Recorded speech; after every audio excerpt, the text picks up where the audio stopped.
Hi, എൻ്റെ പേര് ഇർഫാന. ഞാൻ ബർഫിൽ 2025-26 ബാച്ചിലെ സ്റ്റുഡൻ്റ് ആയിരുന്നു. ജനുവരിയിൽ കോഴ്സ് കംപ്ലീറ്റ് ചെയ്ത് ഫെബ്രുവരിയിൽ തന്നെ ഞാൻ ജോലിക്ക് കയറി. ഇപ്പോൾ ഞാൻ MSN ചാത്തനാകുളം സ്കൂളിൽ പ്രീ പ്രൈമറി ടീച്ചറായി വർക്ക് ചെയ്യുകയാണ്.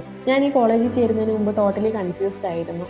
എനിക്കൊരു ജോലി കിട്ടുമോ എന്ന പേടി നല്ലതുപോലെ ഉണ്ടായിരുന്നു. കാരണം എനിക്ക് 7 വർഷത്തെ കരിയർ ഗ്യാപ്പ് ഉണ്ടായിരുന്നു. ക്ലാസ് സ്റ്റാർട്ട് ചെയ്തപ്പോൾ തന്നെ ഞാൻ കോൺഫിഡൻ്റ് ആയി. Practical oriented class, hands on learning, class handling എല്ലാം ടീച്ചേഴ്സ് സ്റ്റെപ്പ് ബൈ സ്റ്റെപ്പായി തന്നെ ഞങ്ങൾക്ക് പറഞ്ഞു തന്നിട്ടുണ്ട്. കോളേജ് പ്രൊവൈഡ് ചെയ്ത skill based add on course എനിക്ക് ഇൻ്റർവ്യൂവിൽ ഒരുപാട് ഉപകാരപ്പെട്ടിരുന്നു. ഒരു ബ്രേക്ക് കഴിഞ്ഞ് തിരിച്ച് സ്ട്രോങ് കരിയർ ബിൽഡ് ചെയ്യാൻ ആഗ്രഹിക്കുന്നവർക്കും ടീച്ചേഴ്സ് ഫീൽഡ് ഇഷ്ടമുള്ളവർക്കും ഇയർ ഗ്യാപ്പ് ഉള്ളവർക്കും ബർഫ് നല്ലൊരു സ്പേസ് ആണ്.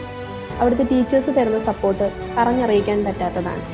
എന്നെപ്പോലെ കൺഫ്യൂസ്ഡ് ആയിട്ടിരിക്കുന്നവരുടെ അടുത്ത് എനിക്ക് ഒന്നേ പറയാനുള്ളൂ, പ്രോപ്പർ ട്രെയിനിങ് ഉണ്ടെങ്കിൽ ഇയർ ഗ്യാപ്പ് ഒരു പ്രശ്നമേ. നിങ്ങൾക്കും എന്നെപ്പോലെ സ്കിൽഡ് ടീച്ചറാകാം ബർഫിലൂടെ. Thank U.